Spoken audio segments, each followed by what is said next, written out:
மக்கள் தொகை கணக்கெடுப்பின் போது மக்களின் மனதை புண்படுத்தக்கூடிய வகையில் முறையற்ற கேள்விகளை எழுப்பும் அலுவலர்களுக்கு அதிகபட்சமாக 3 ஆண்டுகள் வரை சிறை தண்டனை விதிக்கப்படும் என்று இந்திய பதிவுத்துறை தலைவர் எச்சரித்துள்ளார். இந்திய பதிவுத்துறை தலைவரும் மக்கள் தொகை கணக்கெடுப்பு ஆணையருமான மிருத்யுஞ்சயகுமார் நாராயணன் சார்பில் அனைத்து மாநிலங்களுக்கும் அனுப்பப்பட்ட சுற்றறிக்கையில் மக்கள் தொகை கணக்கெடுப்பின் போது உள்நோக்கத்துடன் மக்களின் மனதை புண்படுத்தக்கூடிய வகையில் முறையற்ற கேள்விகளை எழுப்பினாலோ அல்லது அறிந்தே ஏதாவது தவறான அறிக்கையை சமர்ப்பித்தாலோ அல்லது கணக்கெடுப்பின் போது பெறப்பட்ட தகவல்களை மத்திய அரசு அல்லது மாநில அரசின் முன் அனுமதியின்றி வெளியிடக்கூடாது என்று தெரிவிக்கப்பட்டுள்ளது.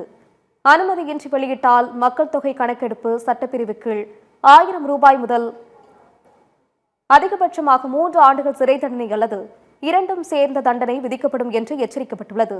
வரும் 2027 ஆண்டு பிப்ரவரியில் மக்கள் தொகை கணக்கெடுப்பு நடத்தப்பட உள்ளது குறிப்பிடத்தக்கது.